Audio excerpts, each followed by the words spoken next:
वित्त मंत्री निर्मला सीतारमण 8वीं बार बजट पेश करने जा रही हैं और मोदी सरकार 3.0 का यह पहला बजट है, पूर्णकालिक बजट है और इसमें कुछ ही समय के बाद कैबिनेट की बैठक भी होगी और उसके बाद बजट पेश किया जाएगा। और सुबह 11 बजे का समय है जब लोकसभा के अंदर बजट वित्त मंत्री के द्वारा पेश किया जाएगा। मोदी सरकार 3.0 का ये दूसरा यूनियन बजट और सरकार का 8वां बजट होने वाला है और आम लोगों से लेकर के कॉर्पोरेट दुनिया को इस बजट से बहुत सारी उम्मीदें हैं। इस बार के बजट में खास ऐलान की उम्मीद की जा रही है। माना जा रहा है कि न सिर्फ युवाओं से लेकर के बल्कि किसानों तक हर किसी वर्ग के लिए बहुत कुछ होने की उम्मीद है। लेकिन कितना उम्मीदों पर यह बजट खरा उतरता है, क्या लोगों ने जो उम्मीदें बांध रखी हैं इस बजट से, क्या वो सभी उम्मीदें पूरी होंगी, इस पर सभी की नजरें हैं। और इसी को जरा समझने के लिए सभी चीजों पर बात करने के लिए एक खास पैनल हमारे साथ कार्यक्रम में जुड़ चुका है। जरा सबसे पहले आपको मिलवा देते हैं उनसे। हमारे साथ राजस्थान स्टेट काउंसिल से अपरा कुशल जी कार्यक्रम में जुड़ चुके हैं। अपरा जी, बहुत स्वागत है आपका एनडीटीवी राजस्थान पर। हमारे साथ एमएसएमई सेक्टर से पंकज गुप्ता जी कार्यक्रम में जुड़ चुके हैं। पंकज जी, बहुत स्वागत है आपका। और साथ ही जीएसटी काउंसिल के चेयरमैन शशांक गुप्ता जी हमारे साथ कार्यक्रम में जुड़ चुके हैं। शशांक जी, बहुत स्वागत है आपका। और शशांक जी, एक रिएक्शन सबसे पहले आपसे ही इस पर, क्योंकि इससे पहले भी जब हमने चर्चा की तो माना जा रहा था कि भाई बहुत कुछ मिलने जा रहा है और आज जैसे जैसे अब ये समय नज़दीक आ रहा है वैसे वैसे लोगों की उम्मीदें और भी ज़्यादा बढ़ रहे हैं। लोग चाहते हैं, क्योंकि लोगों के मन में है कि ये दिल मांगे मोर, है ना, कुछ और मिले, कुछ और बेहतर हो, देश आगे बढ़े और लोगों की जो जेब है वो भी थोड़ा सा और बड़ी हो सके, उसमें कुछ ज़्यादा सामान आ सके। जी बिल्कुल। देखिए, स्पेशली अगर हम मिडिल क्लास की बात करें, जो आज एक सबसे बड़ा वर्ग है हमारे देश का, काफी प्रोमिनेंट वर्ग है जो ड्राइव कर रहा है सारी इकोनॉमी की ग्रोथ को भी, तो उसका एक बहुत लंबे समय से एक्सपेक्टेशन ये रहा है कि जो इनकम टैक्स स्लैब्स हैं उनमें कुछ ना कुछ सरकार छूट दे। काफी समय से कोई सब्सटैंशियल कोई बड़ी छूट दी भी नहीं है सरकार ने, और अभी बहुत सारे इंडिकेटर्स ऐसे दिख रहे हैं जिससे ये लग रहा है कि आज आने वाले बजट में जो ये बहुत लंबे समय से एक मांग थी मिडिल क्लास की कि इनकम टैक्स स्लैब्स में कुछ छूट दी जाए, तो वो निश्चित तौर पर आज उम्मीद की जा रही है कि उसमें कुछ ऐसी काफी उम्मीद है कि उसमें कुछ छूट मिल सकती है। इसमें एक इंडिकेटर कल माननीय प्रधानमंत्री जी का बयान भी है जिसमें उन्होंने कहा दैट कि माँ लक्ष्मी कृपा करें हमारे लोअर क्लास और मिडिल क्लास इनकम ग्रुप पे। तो I think that is also a positive indicator. ठीक है। और आज क्योंकि जो वित्त मंत्री की साड़ी थी, क्योंकि हर एक पहलू पर ना सभी की नज़रें बहुत जाती हैं और आज का दिन बड़ा खास रहता है, तो ये कुछ तस्वीरें भी सामने आई हैं जिसमें राष्ट्रपति द्रौपदी मुर्मू दही खिला करके, क्योंकि कोई भी शुभ काम होता है तो उससे पहले दही खिलाया जाता है, तो वैसी ही परंपरा का निर्वहन किया गया, भारतीय संस्कृति परंपरा को यहाँ पर आगे बढ़ाते हुए। और ये साड़ी का भी देखिए, बिहार से एक बड़ा खास कनेक्शन नज़र आया। उसमें मछली जो है ना वो बॉर्डर में नज़र आ रही थी, तो हर किसी का एक इंडिकेशन होता है और इसके छोटे छोटे पहलू हैं, उनको भी ज़रा जानेंगे। लेकिन इसमें मैं अपरा जी आपको इसमें जोड़ रहा हूँ। अपरा जी, कुछ साइन, कुछ इंडिकेशन, कल प्रधानमंत्री का स्टेटमेंट जिसके बारे में शशांक जी बता भी रहे हैं, और उसके बाद आज मार्केट की शुरुआती चाल बजट से पहले कुछ हरी दिशा में, क्योंकि बहुत लंबा टाइम रहा, दुनिया के अंदर बड़ी उथल पुथल रही, तो अब लग रहा है कि कुछ बैलेंस होगा। जी बिल्कुल, आप सही बोल रहे हैं। मतलब उम्मीद तो बहुत है, वी आर एक्सपेक्टिंग दैट कहीं ना कहीं एक बैलेंस होगा। और जो हम देख रहे हैं सिनेरियो, उसको भी देखकर पॉजिटिविटी की बहुत ज़्यादा उम्मीद है। और मैं तो यही कहूँगी दैट हर बार हमें कुछ ना कुछ ज़रूर मिला है, तो इस बार भी हमें और कुछ ज़्यादा ही मिलेगा। और जो हम इनिशियल चीज़ों का डिस्कशन कर चुके हैं और जो उन्होंने इनिशियल स्टेप्स लिए हैं, that is also going towards making our nation stronger and उसकी जो strength है वो बढ़ती जा रही है। तो coming back to your question, जो आप ये बोल रहे हैं, ज़रूर हम बहुत ज़्यादा पॉजिटिव हैं। और अब तो बजट के बाद ही पता चलेगा कि किस दिशा में जाएंगे, बट अभी सब कुछ हरा दिख ही रहा है। अभी सब कुछ हरा है। अच्छा, राजस्थान के लिहाज से कुछ खास उम्मीदें हैं भाई। टूरिज्म के सेक्टर में बहुत कुछ असीम संभावनाएं अभी भी नजर आती हैं, जैसे कोटा का क्षेत्र हो गया, भरतपुर, ये वो हिस्से हैं जहां पर अभी भी उतना ज़्यादा काम नहीं हुआ है। लेकिन अगर इस पर ध्यान दिया जाए, इस पर फोकस किया जाए, तो बहुत कुछ होने की संभावना है। जी बिल्कुल सही बोल रहे हैं आप। टूरिज्म जितना भी हम यहाँ पर उसको यूज़ करें वो उतना कम है।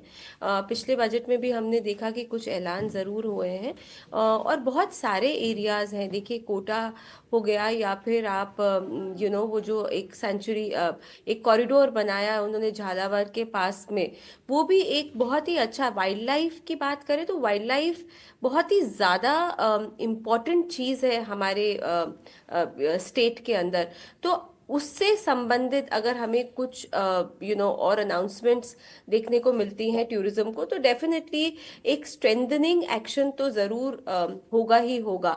और राजस्थान डिपेंडेंट ही टूरिज्म पे है, चाहे हेरिटेज होटल हो जाए या फिर प्रॉपर्टीज हो जाए। तो डेफिनेटली टूरिज्म को लेकर बहुत ज्यादा उम्मीदें की जा सकती हैं, और हम पास्ट में भी बहुत सारी चीजें और बहुत सारे ऐलान हुए हैं हम्म। जिससे हमें एक बेटरमेंट की ही दिशा मिली है। अच्छा, इसमें जो उद्योगपति हैं, उद्योग कैसे आगे और मजबूती के साथ काम करें, क्योंकि इससे युवाओं को भी रोजगार मिलने की उम्मीद रहती है। तो अगर जितना ज़्यादा बेहतर होगा, और हाल ही में क्योंकि राइजिंग राजस्थान समिट भी जो हुआ और उसके ज़रिए जो है बड़ा निवेश लाने की कोशिश थी। इसमें एक चीज़ ये भी है पंकज जी कि बेहतर करने की दिशा में सरकार की कोशिशें हैं, लेकिन कई बार इम्प्लीमेंटेशन उतना तेजी से नहीं हो पाता, जिस वजह से काम नहीं बनता। लेकिन यहाँ पर पॉजिटिव साइन दिखाई दे रहे हैं। कुछ चीज़ें ऐसी हैं जो कि ग्राउंड पर भी की गई हैं और माना जा रहा है कि उसका असर भी दिखाई देगा। तो क्या लग रहा है कि कुछ विशेष तौर पर इंडस्ट्रीज को बढ़ावा देने के लिए कुछ करने की और एक इनिशिएट लेने की जरूरत है?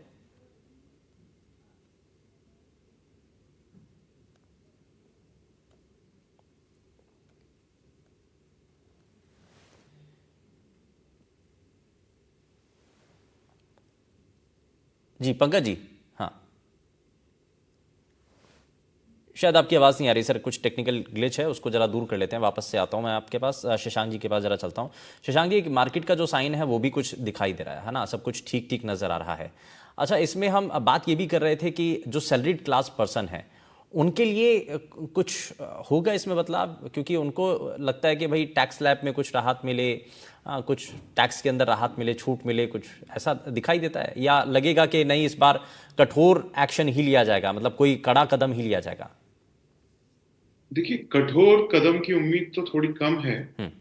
और उसके पीछे दो कारण हैं। अगर हम इकोनॉमिक सर्वे को भी देखें, जो इकोनॉमिक सर्वे कल पार्लियामेंट में टेबल किया गया, तो उसमें जो हमारी जीडीपी की ग्रोथ रेट है वो पिछले 2 क्वार्टर्स में स्लो डाउन हुई है। अभी 5.4% के आसपास है पिछली 2 तिमाही से। और सरकार ने आगे के लिए एस्टिमेट रखा है कि हम अपनी इकोनॉमिक ग्रोथ को 1% कम से कम और बढ़ाएंगे, 6.5% के आसपास तक लेकर जाएंगे। हम्म। वो अगर हमें अचीव करना है तो हमें डोमेस्टिक कंजम्पशन को बढ़ाना होगा, जिससे डोमेस्टिक ऑटोमेटिकली मैन्युफैक्चरिंग ग्रो होगी। और उसके लिए सबसे जरूरी कारण है कि हमारे यहाँ डिस्पोजेबल इनकम, जो हमारा मिडिल क्लास है, जो एवर ग्रोइंग मिडिल क्लास है, उसके हाथ में बचे। और उसको करने का सबसे सीधा और सरल तरीका यही है कि आप टैक्स स्लैब्स को अगर बढ़ा दें, तो उससे सीधे सीधे जो सैलरीड एम्प्लॉइज हैं, जो मिडिल क्लास है, उसके हाथ में डिस्पोजेबल इनकम बढ़ जाती है, हम्म। जो डायरेक्टली दिखेगा कि हमारे कंजम्पशन को ड्राइव करेगी, हमारी इकोनॉमिकल ग्रोथ को ड्राइव। हम्म। ठीक है, तो यानी कि ये कुछ यहाँ पर नजर आता है। मैं इसमें वापस से पंकज जी से एक बार फिर से संपर्क हो गया। पंकज जी बताइए, आप बता रहे थे कुछ। हेलो। जी, आपकी आवाज़ मिल रही है सर। जी सर। एक्चुअल में देखिए, एमएसएमई सेक्टर जो है, अगर हम बात करें तो एमएसएमई सेक्टर एक ग्रोथ इंजन है जो पूरी इकोनॉमी का है। पिछली बार जो 4 जातियों का उल्लेख था, और फोकस एरिया में अगर मैं बात करूं तो एम्प्लॉयमेंट, स्किल, एमएसएमई और मिडिल क्लास रहा। लेकिन इस फोकस एरिया में जो एमएसएमई का पार्ट है उसमें दो तीन चार चीजें ही की बात की गई। अगर मुद्रा लोन की बात करूं तो उसको 10 से 20 किया, टीआरईडी के अंदर 500 करोड़ से उसको 250 करोड़ किया, उससे कई और कंपनीज भी उसमें शामिल हुई। लेकिन इसमें कई और सुधार की जरूरत है। एक बहुत बड़ा जो ग्लिच रहता है एमएसएमई को, मैं कई बार पहले भी कह चुका हूं, कई हम प्रतिवेदन भी दे चुके हैं Indian MSME chamber of commerce and industries के माध्यम से, कि रिसर्च एंड डेवलपमेंट एक बहुत बड़ा फोकस एरिया। देखिए, एमएसएमई के जो उत्पाद हैं अगर वो कम्पिटिटिव बने, एमएसएमई ग्रोथ करे और संपूर्ण इकोसिस्टम में बिजनेस की ग्रोथ हो, तो कहीं ना कहीं एमएसएमई इंडस्ट्रीज के जो उत्पाद हैं उस पर रिसर्च एंड डेवलपमेंट होकर के वो और ज्यादा प्रोडक्टिव बने, कम्पिटिटिवली क्वालिटेटिव बने, हम्म। जिनसे उनको बी टू बी भी क्योंकि बड़ी इंडस्ट्रीज के लिए भी एमएसएमई छोटे छोटे बाई प्रोडक्ट बनाती है, ठीक है। बड़ा प्रोडक्ट भी छोटे छोटे प्रोडक्ट से बनता है। तो रिसर्च एंड डेवलपमेंट की बहुत जरूरत है और उसका फोकस सेक्टर वाइज होना चाहिए। ये एक 100%, और हर सेंट्रल अगर बजट में बहुत बड़े प्रोविजन का प्रावधान होता है तो वो स्टेट्स में भी जाए। अभी हम राजस्थान के अंदर राइजिंग राजस्थान देख रहे हैं, अभी जो हुआ उसके बाद में रिप्स पॉलिसी 2024 आई, उसमें कुछ इन्होंने फोकस किया कि इंडस्ट्रियल एसोसिएशन के माध्यम से रिसर्च एंड डेवलपमेंट के छोटे छोटे सेंटर बनाए जाएं। लेकिन उसमें भी कहीं ना कहीं एक छोटी सी परेशानी है, क्योंकि बहुत बड़ा बजट उसमें इन्वॉल्व होता है। तो इंडस्ट्रियल एसोसिएशन अगर उसको फोकस करें 60-40 के रेशियो में अगर उसको बनाया जाए तो वो इतना पॉसिबल नहीं है। तो एक्सक्लूसिवली सेंट्रल गवर्नमेंट से कहीं कोई बजट आए और स्टेट गवर्नमेंट उसको इंप्लीमेंट करे इंडस्ट्रियल एरियाज में, छोटे एक बार शुरुआत ही की जाए सेक्टर वाइज, या आप एक सीएफसी के थ्रू जो कॉमन फैसिलिटेशन सेंटर होता है उसके थ्रू रिसर्च एंड डेवलपमेंट के सेंटर बनाए, ताकि रिसर्च से क्वालिटेटिव प्रोडक्ट बने और वो क्वांटिटेटिव रूप से बेहतर तरीके से बिक सके, तो एमएसएमई इंडस्ट्री को बहुत रिलीफ मिलेगा। ठीक है। मैं इसमें आत्माराम जी को भी जोड़ रहा हूँ। आत्माराम जी, एक चीज़ ये भी है कि भाई जब बाहर दुनिया भर की जो अलग अलग कंपनी हैं जो बहुत टेक्निकल स्किल भी हैं और उनके पास बहुत अच्छे इक्विपमेंट भी हैं, तो उनके साथ अगर इस रेस के अंदर हमें हमारी जो भारतीय जो छोटे छोटे उद्योग हैं उनको अगर बढ़ाना है, उनको स्टैंड करवाना है, तो उसके लिए सपोर्ट सिस्टम की ज़रूरत है। अब एक तो स्किल आपको पहले से तैयार होना चाहिए, जैसा आप बता भी रहे हैं पंकज जी कि भाई आपको कैटेगरी वाइज आपको सेक्टर को बांट करके और उसमें आपको बढ़ावा देने की ज़रूरत है। इसमें क्या क्या और सुधार करने की ज़रूरत है? नहीं तो ये ऐसे तो अगर यूनिवर्सल लड़ाई के अंदर खड़े होंगे तो बड़ा मुश्किल हो जाएगा फाइट करना। देखिए, पूरा ग्लोबल कंपटीशन के लिए आज इंडिया पूरी तरह से तैयार है वैसे तो मोदी जी के नेतृत्व में, और सारे इंडस्ट्रियल सेक्टर देखें, यहाँ की टेक्नोलॉजी देखें, हर तरह से इक्विप्ड है। आज हम लोग चाइना की बात करें और से करें, लेकिन आज सेक्टरल ग्रोथ के लिए जरूरी क्लस्टर्स डेवलपमेंट के ऊपर थोड़ा सा काफी फोकस गवर्नमेंट ऑफ इंडिया ने डाला है।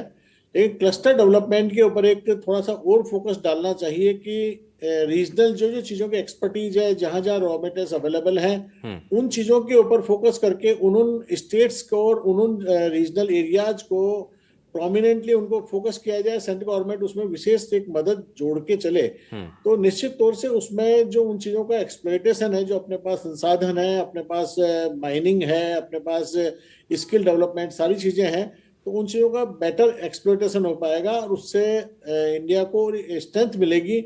और रोजगार के अंदर निश्चित तौर से आप माने कि आज जैसे राजस्थान के अंदर माइनिंग बहुत स्ट्रांग है अपने राजस्थान के अंदर, तो माइनिंग के ऊपर उदयपुर का है, मार्बल के लिए है, कुछ जगह जिप्सम का है, सीमेंट का है, आयरन ओर है, अब गोल्ड भी निकलने की बातें चल रही है, बाकी सारी चीजों में। तो इन सब चीजों पे टूरिज्म का बहुत बड़ा सेक्टर है, तो इनके ऊपर थोड़ा सा सेंट्रल गवर्नमेंट को इसमें इन्वॉल्व होकर के और थोड़ा सा रिफाइनमेंट की तरफ चलना चाहिए, ताकि और इसके ऊपर इकोनॉमी को मजबूती मिले और राजस्थान को एक बूस्ट मिले उससे, क्योंकि राजस्थान सबसे बड़ा स्टेट है इंडिया के अंदर एरिया वाइज देखें तो, और जीडीपी में कंट्रीब्यूशन अभी थोड़ा सा पीछे है हम लोग as compare to size of the state. तो इन चीजों में थोड़ा फोकस देंगे तो उससे रोजगार के अंदर भी काफी मदद मिलेगी और आगे भी बढ़ेंगे। और एक साथ में मैं ऐड करना चाहूंगा, रियल एस्टेट जैसे है तो इंफ्रास्ट्रक्चर का एक दर्जा देने की आज आवश्यकता है। रियल एस्टेट रोजगार के अंदर सबसे बड़ा एम्प्लॉयमेंट प्रोवाइडर है, कि आज एग्रीकल्चर के बाद यही एक सेक्टर है जहां से कि हम मैक्सिमम अनस्किल्ड लेबर कहें, स्किल्ड लेबर कहें, सबको रोजगार मिलता है और लगभग 15-16% के आसपास यहाँ से कंट्रीब्यूशन होता है एम्प्लॉयमेंट में। तो इसके ऊपर भी इसको इंफ्रास्ट्रक्चर का दर्जा अभी तक नहीं दिया गया है।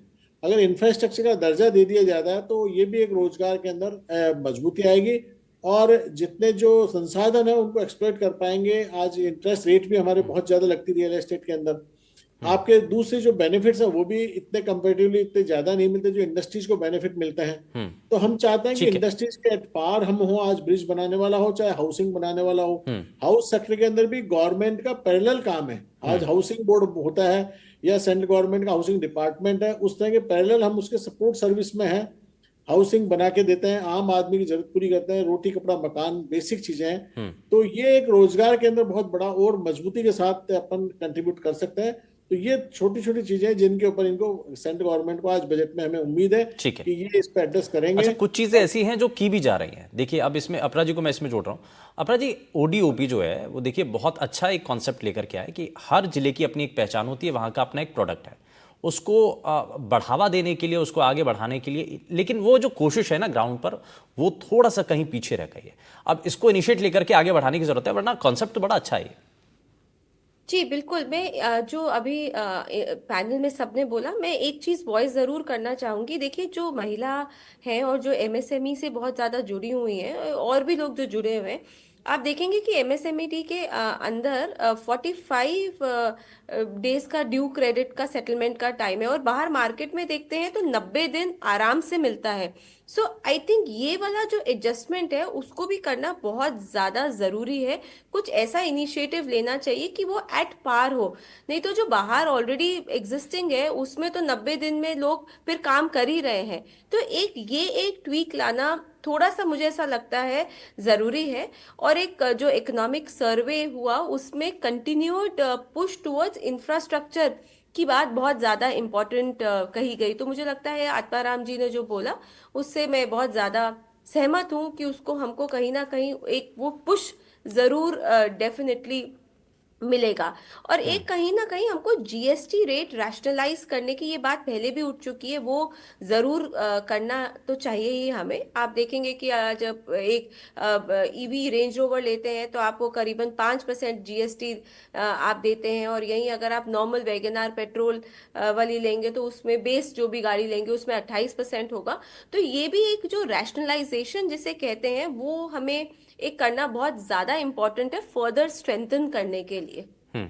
ठीक है। अच्छा, एक और खास बात है, यह हम तस्वीरों के जरिए भी दिखा रहे हैं कि वित्त मंत्री जब हमेशा से आती हैं तो एक सूटकेस होता है, और सूटकेस ही एक बजट की पहचान रही है। लेकिन इस बार थोड़ा सा चेंजेस हुए हैं उसमें। एक लाल जो बही खाता है उसके उसमें एक टैब का स्वरूप है इस बारी, क्योंकि पेपरलेस, और ये बताता है कि हम टेक्निकली कितना इक्विप्ड हो रहे हैं, हम एडवांस हो रहे हैं और हमें इस तरफ आगे बढ़ने की ज़रूरत है। इसके इसके भी कुछ साइन हैं शशांक जी? इसका भी मतलब है कि भैया आप देखिए, देश जो है वो एक कदम आगे बढ़ने की दिशा में अब आ चुका है। अब कागज़ पत्री ये सब छोड़ दिया, अब टेक्निकली अब टैब के जरिए अब आगे बढ़ेंगे।